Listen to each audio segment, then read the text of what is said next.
सारी रात सुतवला हो ए राजा कवारी में।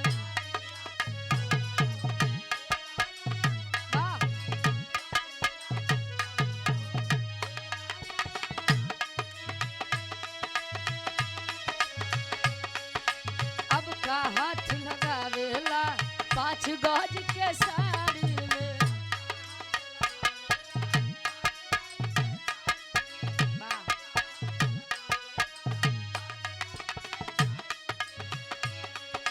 सारी रात सुतवला हो ए राजा कवारी में। अब का हाथ लगावेला 5 गज के साड़ी में। रावधान नहीं है राजा केहू खाए वाला बा।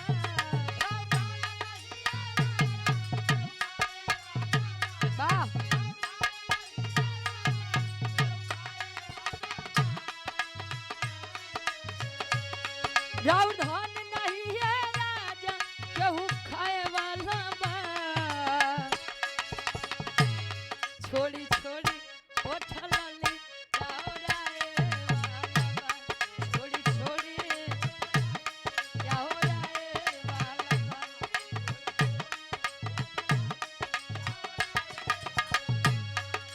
सारी रात सुतवला हो ए राजा कवारी में।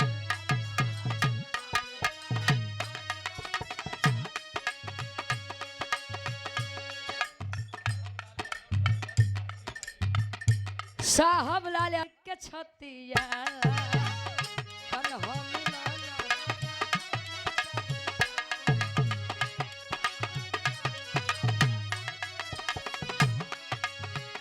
उतरल नया भीले नाथी के नथिया।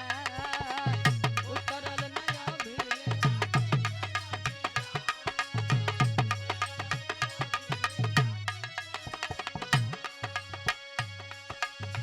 4 दिन भइले गबन करैले।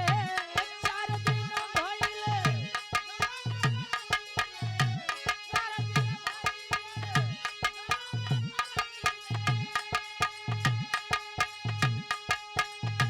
4 दिन भइले गबन करैले। हमल सुहाग रतिया मनल नहीं थे। तोले दिलावा कोई कहादा राजा रंगबाज के मिजाज अभी बनल नहीं थे। राजा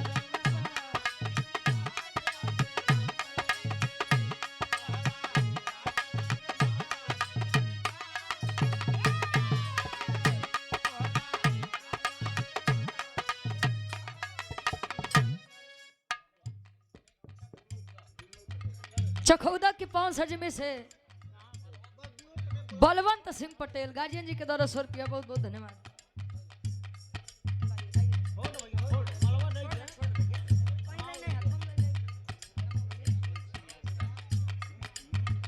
यशवंत सिंह यादव जी रानीपुर से हमारे बड़े भाई के द्वारा ये सुंदर माला 100 रुपया बहुत बहुत धन्यवाद। और ये विमल पटेल जी गार्जियन जी के द्वारा 50 रुपया। क्या कहना 1 स्वर में सबके नमस्ते प्रणाम स्वीकार हो। अब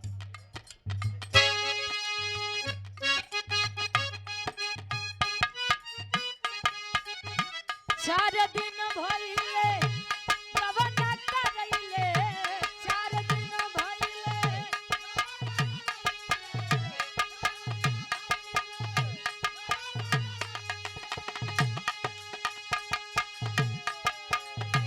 4 दिन भइले गबन करैले। हमल सुहाग रतिया मनल नहीं थे। तहरा राजा रंगबाज के मिजाज अभी बनल नहीं थे।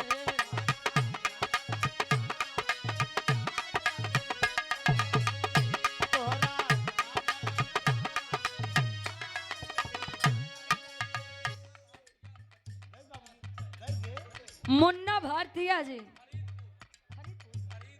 फरीदपुर के 5 हजमी से 50 रुपया बहुत बहुत धन्यवाद। और ये हमारा पूर्वांचल के डायरेक्टर साहब बड़े भाई हमारे अशोक भाई 100 रुपया बहुत बहुत धन्यवाद आशीर्वाद के चारे।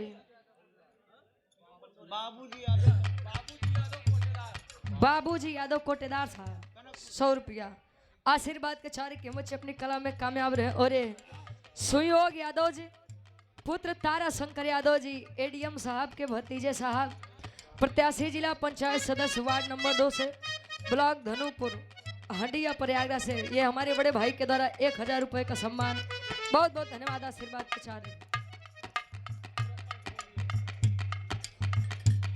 श्री मिथिलेश यादव जी बेला खास कृषि यंत्रालय हमारे मिथिलेश भाई के द्वारा 200 रुपये का सम्मान। बहुत बहुत धन्यवाद।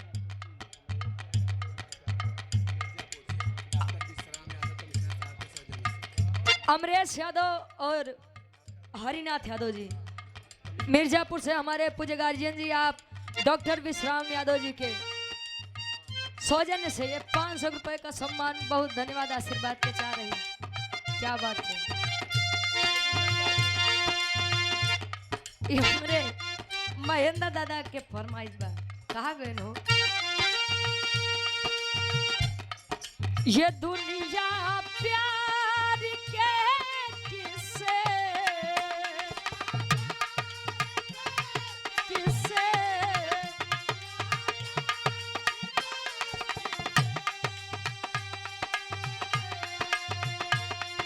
ये दुनिया प्यार के किसे हमें जब भी सुनाती है हमें जब भी सुनाती है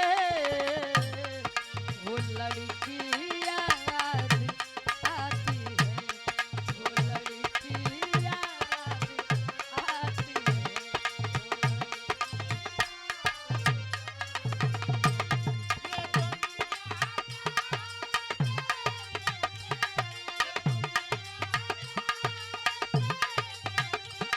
हमें जब भी सुनाती है हमें जब भी सुनाती है वो लड़की याद आती है वो लड़की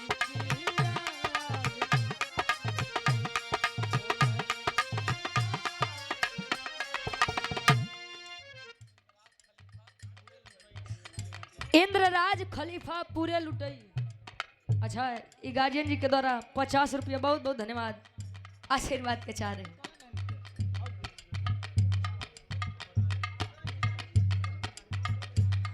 और ये पुनः सम्मानित पूज्य गार्जियन जी जो कि परिचय के मोहताज नहीं है वही पुनः छाया हुआ नाम और सभी कलाकारों का बड़े दिल से सहयोग करते हैं सपोर्ट करते हैं।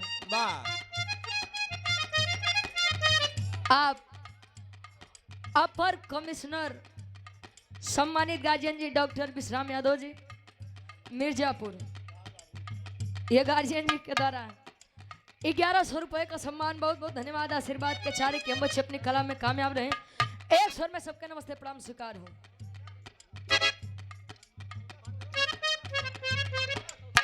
अच्छा ये 1600 रुपये का सम्मान। बहुत बहुत धन्यवाद आशीर्वाद के चारे कि हम बच्चे अपनी कला में कामयाब रहे। आओ गुरु जी। और विमल पटेल जी 50 रुपया।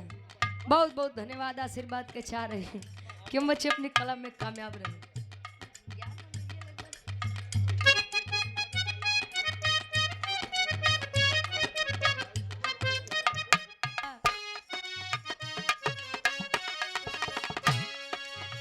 कजरा मोहब्बत वाला अखियों में ऐसे डाला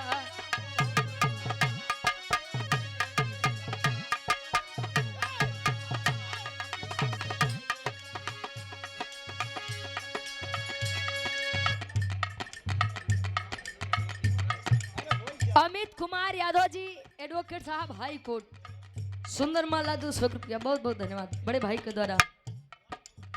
कजरा मोहब्बत वाला अखियों में ऐसे डाला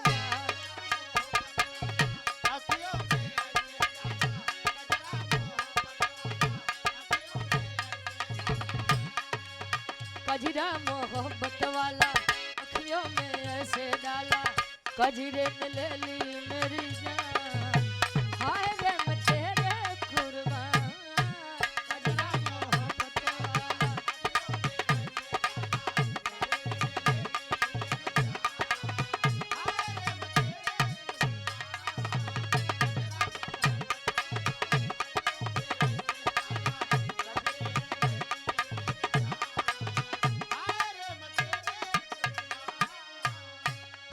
और ये हमारे बड़े भाई अरुण कुमार यादव जी एडवोकेट साहब,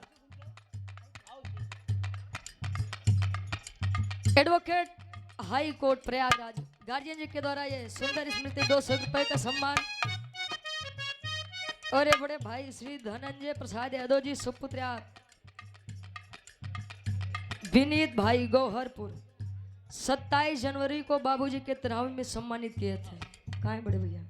अच्छा, ये 200 रुपए का सम्मान। बहुत बहुत धन्यवाद। आशीर्वाद के चारी की हम अपनी कला में कामयाब रहे। उन की एक बात और कहे का,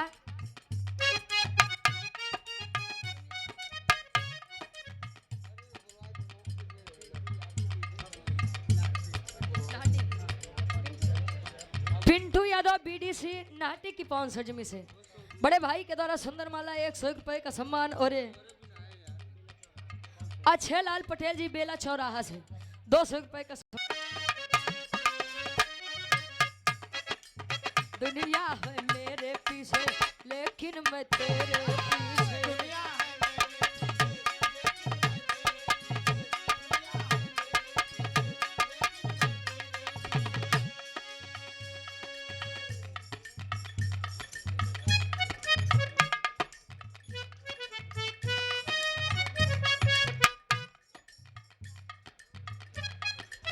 और हमारे बड़े भाई सुयोग यादव जी कमिश्नर साहब जी के आप भतीजे हैं। जितने भी लोग मिर्जापुर से आए हुए हैं सभी को बहुत बहुत धन्यवाद है, शुक्रिया अदा है इस मंच के माध्यम से। ये हमारे बड़े भाई शिवम यादव और सुयोग यादव जी के द्वारा एक कर कमलों द्वारा सुंदरमाला और 1000 रुपए देकर सम्मान किया गया। बहुत बहुत धन्यवाद। आशीर्वाद के चारे की हम अपनी कला में कामयाब रहे। विमल कुमार पटेल जी 39 65 के ड्राइवर 39